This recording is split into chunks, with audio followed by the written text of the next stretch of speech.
నాకు అనిపిస్తుంది ఏదో అద్భుతం జరిగి శశిని కాపాడుతుంది అని. దానికోసం నా ప్రాణాలు ఇచ్చినా తప్పులేదన్నయ్య. దివ్య తన అనకమ్మా. శశికి శాపాన్ని అంటగట్టింది నేనే కదన్నయ్య. నా వల్లే తప్పు జరిగింది కాబట్టి శిక్ష నాకు పడితేనే సంతోషంగా ఉంటాను. ఎవరూ శిక్షింపబడకూడదమ్మా. పదండి స్వామీజీ దగ్గరికి వెళ్దాం. రండి బాబు, ఆలస్యం చేయకుండా స్వామీజీని కలుద్దాం. పదమ్మా. పదన్నయ్య.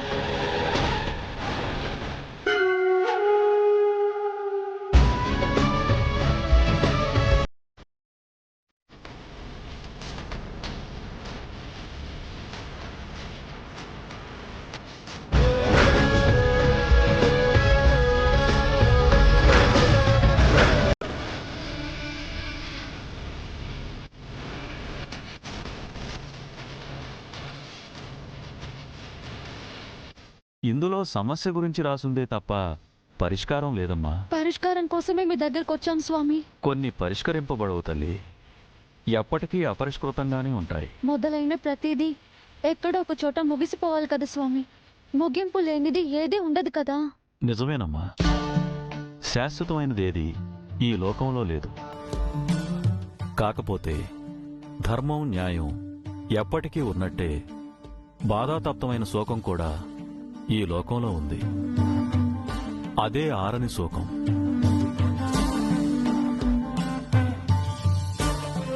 బాధాకరమైన తన భార్య మరణం పట్ల శోకంతో కోపోద్రిక్తుడై ఆ బ్రాహ్మణుడు మీ వంశానికి శాపం పెట్టాడు. తను పొందిన సతీ వియోగం మీరు కూడా తరతరాలకు పొందుతారని శపించాడు. జంట పక్షుల మరణాన్ని చూసి చలించిపోయిన వాల్మీకి మహాముని నోటి నుంచి రామాయణం వెలువడినట్లు ఆ బ్రాహ్మణుడి నోటి నుంచి మీ వంశానికి మరణశాసనం వచ్చింది. అందుకే ఇన్ని మరణాలు. ఏ మరణాలకి అంతు లేదా స్వామి? ఉందని ఖచ్చితంగా చెప్పలేను. పూర్వం మునులు ఆవేశంలోనో కోపంలోనో శపించేవారు. తరువాత పశ్చాత్తాపం పొంది శాప విమోచనం చెప్పేవారు. అలా ఆ బ్రాహ్మణుడు పశ్చాత్తాపం చెంది విమోచనం గురించి చెప్పి ఉంటే అదే మీకు పరిష్కారం.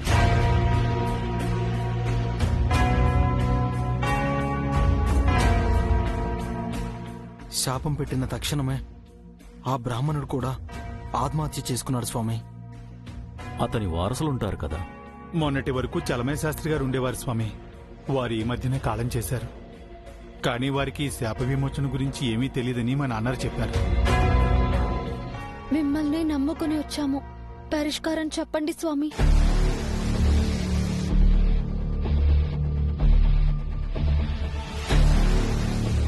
ఒక తరుణోపాయం కూడా ఉంది. శాపం పెట్టగల శక్తి ఉన్నవారికి భవిష్యత్ దర్శనం చేయగల శక్తి కూడా ఉంటుంది. అంటే మునుముందు ఏం జరగబోతుందో వారికి ముందే తెలిసి ఉంటుంది. అలా ఆ బ్రాహ్మణుడు భవిష్యత్తును గాని దర్శించి ఉన్నట్టయితే శాపం పెట్టే పరిస్థితి తనకి వస్తుందని, ఆ శాపంతో చాలామంది చనిపోతారని పశ్చాత్తాపంతో శాప విమోచనం గురించి ఎక్కడో ఓ చోట నిక్షిప్తం చేసే ఉంటాడు.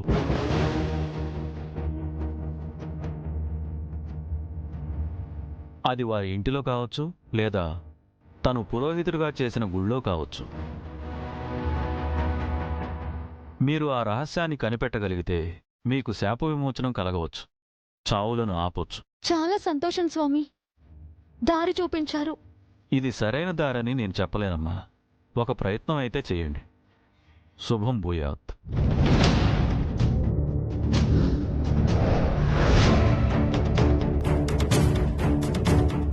దివ్య, నువ్వు వెళ్తూ ఉండమ్మా, మేము వస్తాం.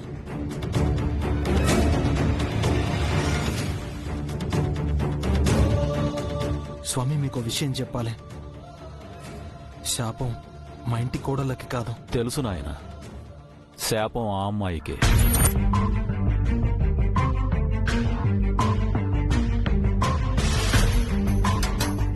కానీ అది ఆ తాళపత్రాల్లో లేదు కదా స్వామి. ఆమె మొహంలో మృత్యుకళ కనిపించింది.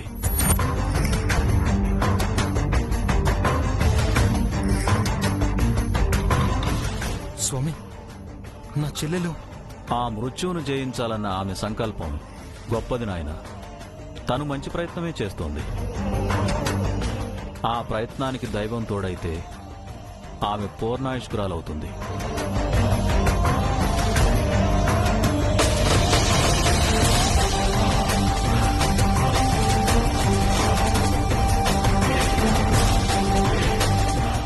కాకపోతే ఇప్పటికే ఆమె మృత్యువలయంలోనే ఉంది.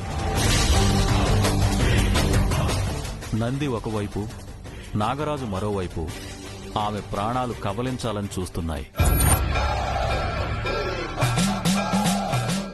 నంది మీకు ఎదురైందని నా మనసుకు తోస్తోంది. నాగరాజు మీ ఇంట్లోనే ఉన్నాడు. కాటు వేయడానికి సిద్ధంగా ఉన్నాడు.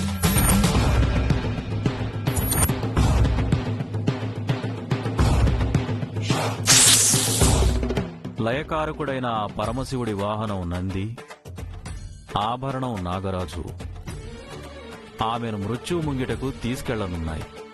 జాగ్రత్తగా ఉండండి.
భగవంతుడా. కల్పన, ఏదో శబ్దం వినిపించింది.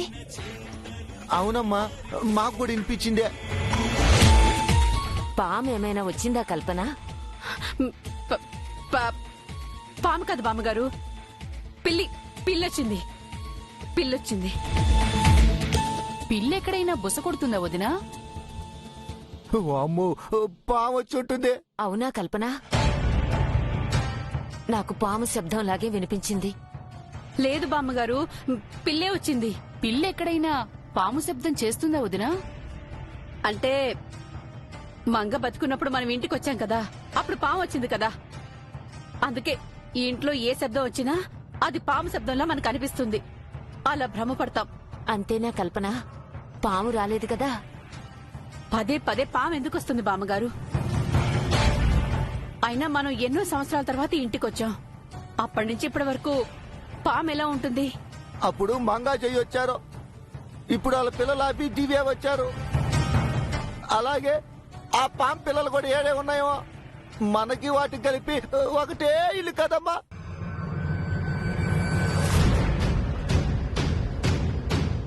అలా అని పాము మీతో చెప్పిందా అన్నయ్య? మనుషులకే కాకుండా పాములకు కూడా వారసత్వం ఉంటుందా?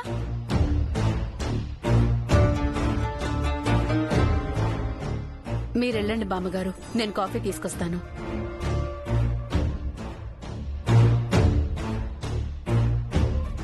పదండి, వచ్చింది పిల్లెట.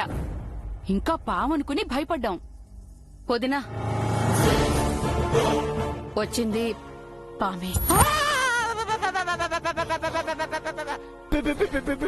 పిల్లంటావేంటమ్మా? పెద్దవిడ కంగారు పడుతుందని అబద్ధం చెప్పాను. మేం ధైర్యవంతులని మాతో చెప్పావా? జాగ్రత్త పడతారని చెప్పాను. పామును నువ్వు చూసావా వదినా? చూశాను వదినా, చాలా పెద్ద పాము. అదే పాము వచ్చిందమ్మా. తెలీదు కానీ అలాంటి పామే.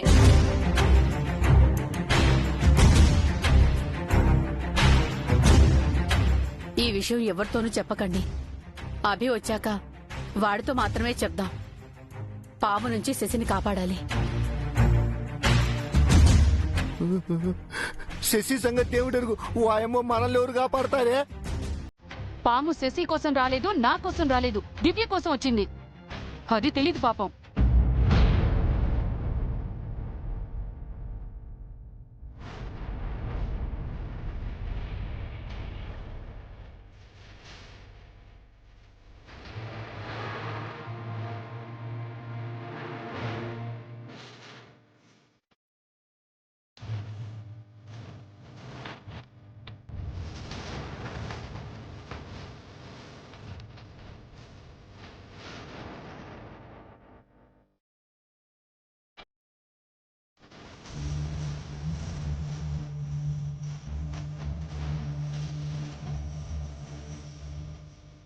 వచ్చారు నెంబర్ 1 నెంబర్ 2 కేటుగాళ్ళు. వచ్చి రాగానే ఊరి మీద పడొచ్చినట్టున్నారు.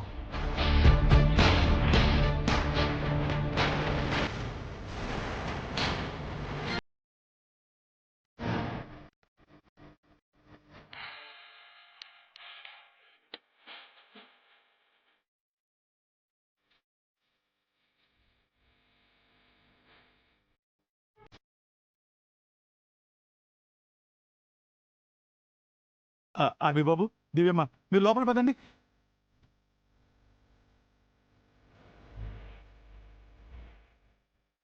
వీళ్ళ వాళ్ళకం చూస్తుంటే గొడవ పడేలా ఉన్నారు. ఆయన్ని మాటల్లో పెట్టడం బెటర్. ఇక్కడేం చేస్తున్నారు సార్? ఏ ఇక్కడ కూడా ఉండకూడదా? ఊర్లోకి వెళ్ళి అడుక్కు తినాలా? అయ్యో సార్, నేను అలా అనలేదండి.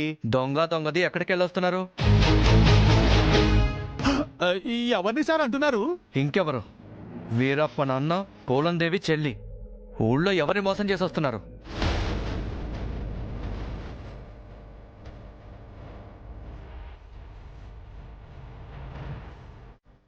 చుంచుమొహాలు ఎలా చూస్తున్నాయో చూడు. పెద్ద టెకాయిట్ బ్యాచ్లా ఉంది. ఏమైంది సార్ మీకు అలా తిట్టేస్తున్నారు? హా? నా నాలుక దురద పుడుతుంది. ఏదోటి వాగకపోతే ఊరుకునేలా లేదు. పచ్చటి పల్లెటూరుకి వచ్చాం, ప్రశాంతంగా ఉండొచ్చు కదా సార్. నేను నా చెల్లి కోసం వచ్చాను. నా భార్య అంటూ తీసుకొచ్చాడు కదా, పక్కన ఉండకుండా ఎక్కడికి వెళ్ళాడు? భర్త అంటే బాధ్యతగా ఉండాలి. భార్యని వదిలేసి బలాదురుగా తిరగడమేనా? అయినా క్రిమినల్ గాడికి కాపురం చేయడం ఏం తెలుస్తుంది?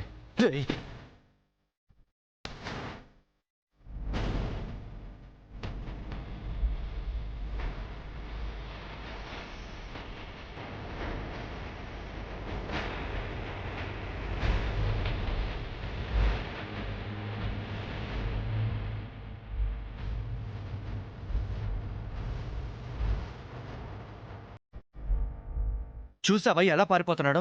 ఏదో మొహం వాడును. ఆయన పారిపోలేదు సార్, జస్ట్ లోపలికి వెళ్ళారంతే. చచ్చుపీనుగా లోపలికి వెళ్ళక నాతో గొడవపడే ధైర్యం ఉందా వాడికి? సార్, మీ నాలుకకి నిజంగానే దురదెక్కింది సార్, కాస్త కంట్రోల్ చేసుకోండి సార్. ఎవరికి భయపడాలో?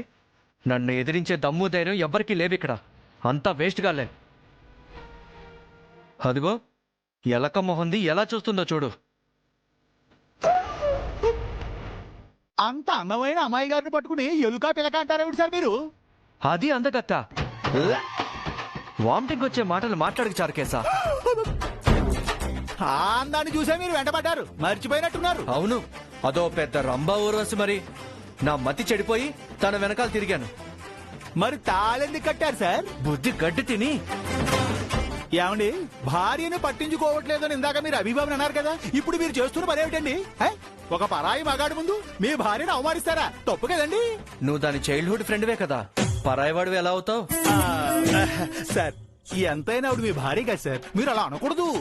అది భార్య కాదు, పెద్ద బందిపోటు, గుండెలు తీసిన బంటు, ఆడ రాక్షసి. దాంతో పెట్టుకుంటే మసే. దాని మొహం చూస్తే అన్ని పాపాలు అంటుకుంటాయి. రామారామా, ఆపండి సార్.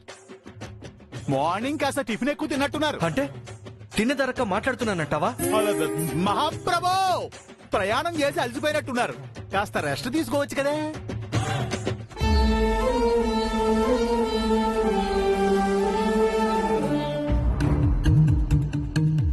మీరు ఎక్కడికి వెళ్ళొస్తున్నారు? చాలా రోజుల తర్వాత ఊరు వచ్చాం కదా సార్, ఊరు చూసొస్తున్నాం. నిజం చెప్పు. మీకు అబద్ధం చెప్పి నేను బతకగలనా అండి? నాకేదో డౌట్ గా ఉంది. ఈ ఇల్లు, వీళ్ళ మొహాలు, something is wrong. Sir doubt పడితే అన్ని డౌట్సే సార్, వదిలేస్తే అంతా హ్యాపీ. వదిలేయండి, హ్యాపీగా ఉండండి. ఆ, మ్, మ్.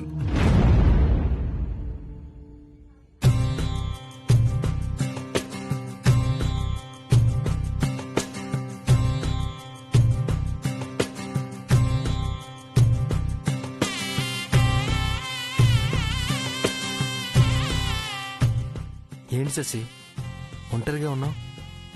బోర్ కొడుతుందా? ఎప్పుడో ఏదో ఒకటి గలగల మాట్లాడతావు, ఇప్పుడు మూడ్ ఆఫ్ గా ఉన్నావేంటి? అదే నేను కూడా అడగాలనుకుంటున్నాను. నువ్వు ఇదివరకిట్లా ఎందుకు లేవు? ఎప్పుడూ ఏదో పోగొట్టుకున్నట్లుగా దిగులుగా ఎందుకుంటున్నావు? ఏమైంది అభి? ఏం లేదు శశి, ఈ ఊరొచ్చాం కదా, అంతా సెట్ అయిపోతుంది. అంటే ఇప్పుడు ఏదో సరిగా లేదనా? ఆ, ఆ, అలా కాదు, నీకు తర్వాత అంతా వివరంగా చెప్తాను. మళ్ళీ ఇదివరకట్లాగా హ్యాపీగా ఉండే టైం వస్తుంది. నీ ప్రాబ్లం ఏంటో చెప్పవు, నీలో నువ్వే బాధపడుతుంటావు. ఇప్పుడు నేను నీ భార్యనయ్యానబి, నీ కష్ట సుఖాలు నాతో షేర్ చేసుకోవాలి. అప్పుడే మనం భార్యాభర్తలం అయినట్టే. తప్పకుండా శశి, నీకు తప్ప వేరే ఎవరికి చెప్తాను? నువ్విప్పుడు ఇంటి కోడలివి, మా అమ్మ తర్వాత ఆ స్థానంలోకి వచ్చావు. మా అమ్మ చాలా మంచిది, ఎంతో ఓపికగా ఉండేది. అందుకే అందరికీ తనంటే చాలా చాలా ఇష్టం. నువ్వు కూడా మా అమ్మలా మంచి పేరు తెచ్చుకోవాలి.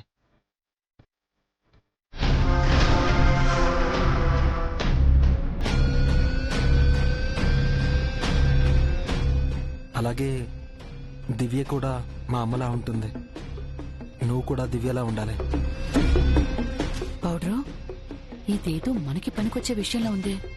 అవునవును, పుల్లలు పెట్టే పనిలా ఉంది. మన పెళ్లి జరగడానికి కారణం కూడా దివ్య. హ, అందుకు నువ్వు నేను దివ్యకి కృతజ్ఞులుగా ఉండాలి. దివ్యకి ధైర్యం ఎక్కువ, విదేశాల్లో చదువుకుని వచ్చింది కదా, తెలివితేటలు కూడా చాలా ఎక్కువ. నువ్వు దివ్య దగ్గర చాలా నేర్చుకోవాలి, తనతో ఒబీడియంట్గా ఉండాలి. ఆడపడుచంటే అర్ధమొగుడు కదా, అది కాక నాకంటే ముందు నీ మెళ్ళో తాలి కట్టింది దివ్యే. అంటే దివ్య నీ ఫస్ట్ హస్బెండ్ అన్నమాట.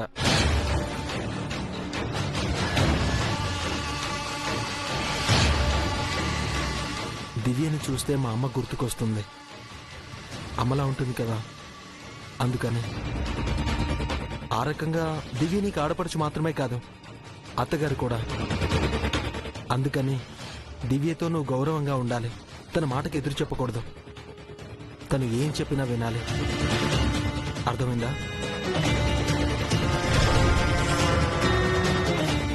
అలా అని దివ్య నిన్ను డామినేట్ చేయదు, లవ్ చేస్తుంది, ఫ్రెండ్లా ఉంటుంది. నీ మంచి చెడు అన్నీ తనే చూసుకుంటుంది.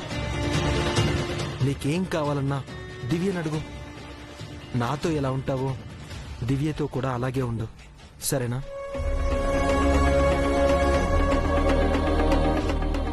సరే శశి, నాకు కాస్త పనుంది. నీ కంపెనీ కావాలంటే దివ్య దగ్గరికి వెళ్ళు.